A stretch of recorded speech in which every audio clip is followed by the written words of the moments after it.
What's going on, card people? It's been a minute. I know we're picking things back up. It is what it is. Even though I haven't been making very much content, I haven't stopped working on the business. TCG Bulk Kings has still been running. I've also been making some content for Card Castle, who make the card bot. I've been making a podcast for them called Behind the Cardboard. There will be a link in the description to go check that out. I interview card shop owners and find out what's going on in the back end of their business that helps them run the business and stuff like that. Really interesting stuff. A little bit different from my normal content, so definitely check it out. So I've definitely still stayed involved in the card business, not just running it, but also out in the community somewhat. So, the funny thing too about stepping away from making content myself is that the environment has changed so much in the last 6 months.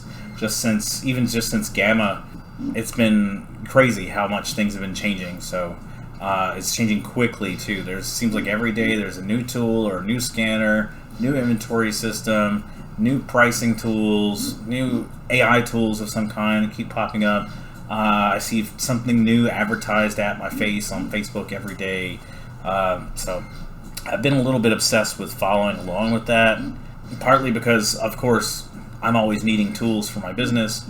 I've also, been fascinated with how much really of my business can be systematized, how much of it can be, turned into just a, set of instructions in a 3-ring binder.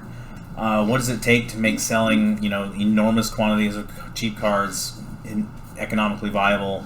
And like I said, things keep changing. So, TCGplayer has changed the direct pricing floor. There's all these different, these different tools, inventory managements, multiple websites that need to be sold on. So I spent time both looking at some of these tools, testing them out, figuring out how they fit together, how I can stitch them together into a workflow that makes sense for me. I've been trying to build tools my own self. I know I've mentioned in the last year or so that I've been doing spreadsheet development of inventory management stuff. I'm looking at trying to turn that into maybe more of a database application type thing, because eventually the spreadsheets get a little unwieldy when you're selling tens or hundreds of thousands of cards. So what the channel is going to be about going forward, it's basically going to be the same. It's a slight difference. The underlying philosophy is not any different. Every card has value. Every card has value. Don't forget it.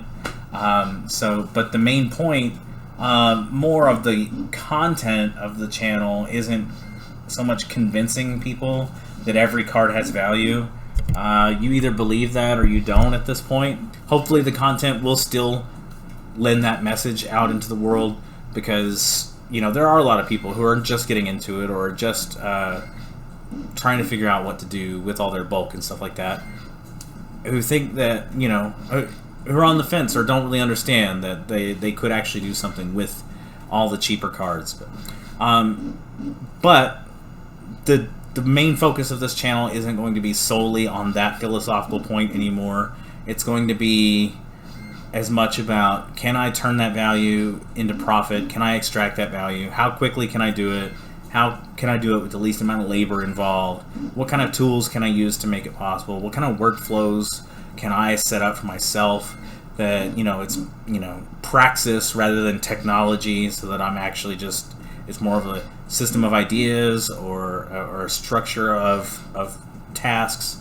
What kind of automation can actually pay for itself?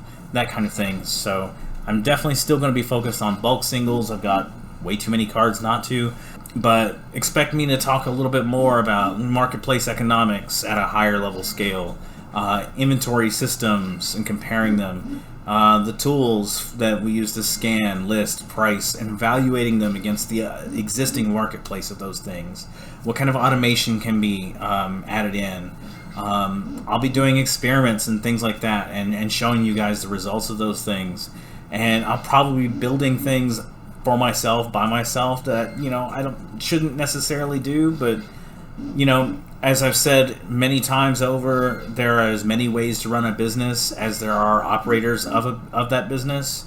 And sometimes a tool just doesn't exist yet that I need for my business and that you might need for yours.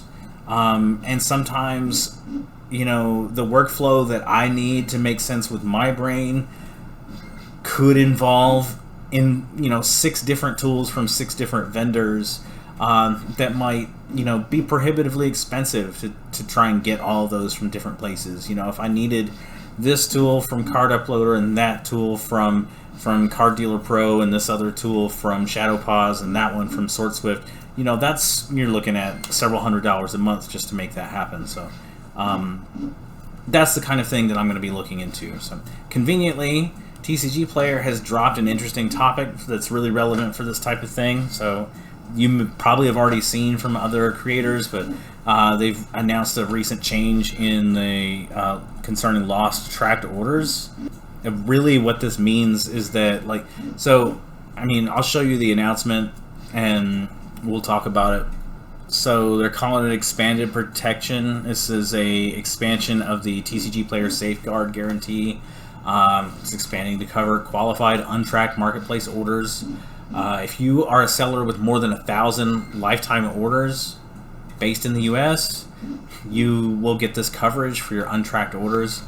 Basically, the way it works is that if a buyer reports an order missing, now instead of just eating the cost or, you know, having a bad reputation for not eating the cost, you would still process a full refund to the buyer, but then you escalate the message thread or the ticket or whatever, and they should reimburse you for the order.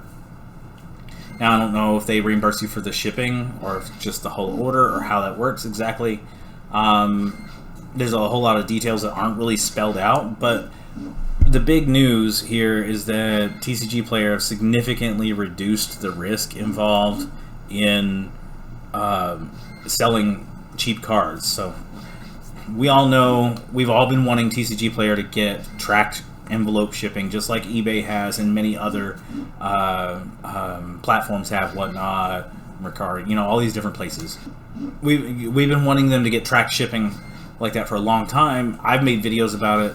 Everybody else has made videos about it. You've heard about it. The difference being that with eBay, on those tracked orders that you can get for your orders under $20, you have some risk protection. If an order gets lost, you can get your money back for a lost order. Sometimes the process involved isn't necessarily worth that, but you know, it's there, right? And that hasn't existed for TCGplayer for a long time. It's just been part of the cost of doing business. And one of the biggest fears that new sellers has getting involved is, like, if a buyer says that their order never showed up, what happens? And my response has been, you know, that almost never happens, but if it happens, you eat the cost. You know, the $1 or $2 that you lose on the sale shouldn't be backbreaking for you, and it's not going to be all your orders unless you're terrible at shipping orders and all your stuff gets damaged, in which case I say get good. So like I said, that really reduces the risk involved in selling low-end cards through TCGplayer, a major issue that TCGplayer has had. Mason has called it a goodwill gesture. I think this is just the way that makes sense. If they're not going to have tracking, then they need to have something like this in place, just to avoid the risk of alienating sellers, which I'm sure that this is happening in response to kind of a lot of different public-facing sellers moving away from TCGplayer loudly on the internet, right? Also notable in this announcement is that this is a bridge step. This isn't the permanent solution forever. They explicitly are stating that they are moving towards developing a tracked envelope shipping option. I don't know if that's within they give no details about it, just that there will be something that exists. So I don't know if that will be within their website or if it's going to be through a licensed third party or whatever. There are options out there for this already, and we'll talk about those in another video. I'll tell you what I've been using. But this is a step, like a bridge towards TCGplayer having a built-in solution for track shipping so that this will no longer be an option, because honestly they're going to spend a lot of money covering these losses, because like we the sellers have been, they'll be at the mercy of the United States Postal Service and all the ravages and the hellscape of things going on in that. Shout out to the USPS workers that I know. You guys are great, but we all know that stuff just happens sometimes. Stuff goes missing. Stuff gets marked as a package when it's not. You know, all kinds of different things. This should help have a lot of that covered. Again, there are questions going forward. The announcement explicitly doesn't say anything about what happens with patterns of lost orders. So if you have 10 orders that all get lost in a week because this batch that you sent off one day all disappeared in the same kind of way, or all get delayed in the same kind of way, are you going to be punished for that? There's no statement about the rules of how the eligibility of the individual orders will get checked. So it could be that they have a blanket, approve everything, or it could be that they have a rubric or a set of ideals that they are checking these against to make sure that they're not getting fleeced or whatever. There's nothing about if there's a pattern from a buyer of reporting multiple lost orders that they shouldn't have. There's nothing that says how quickly the credit will arrive, though typically in the past, in my customer service interactions with TCGplayer, it's usually been a couple of days after getting the customer service issue ticket or whatever handled, that they then post it into your normal payout system. So it's another couple of weeks maybe before you get it. Hopefully that's something that they get fixed before too long too. Different video. It doesn't say anything about any limits or exclusions, any provisos or quid pro quos or whatever that's beyond what's stated here. It's just a real basic announcement.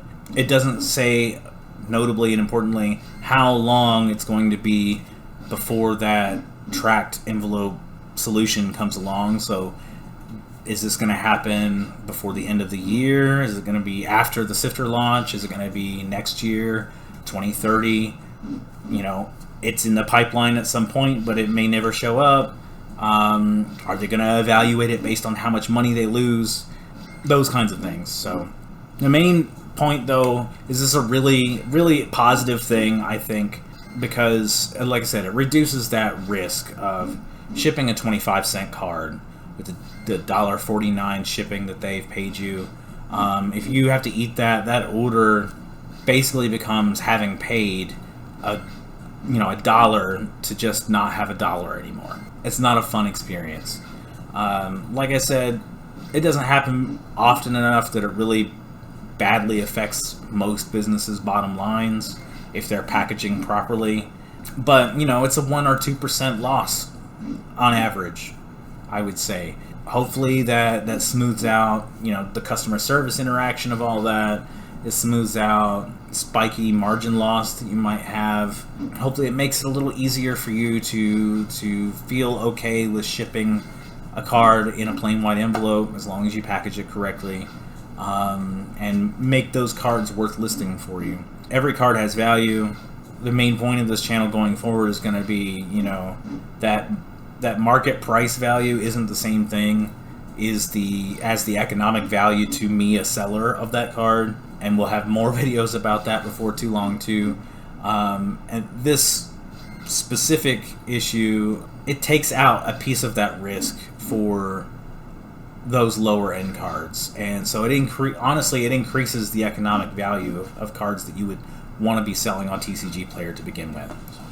Let me know what you think about that. Let me know if you have any suggestions of things that you'd like me to talk about, tools you want me to evaluate or look at, processes that you're interested in seeing what I'm doing. I've got all kinds of stuff planned going forward. I'm hoping to get content out quite a bit more quickly than I have in the past. And, if you want to follow along, like, subscribe, do all the things, share this with other people, have fun, sell cards, and we'll see you in the next one.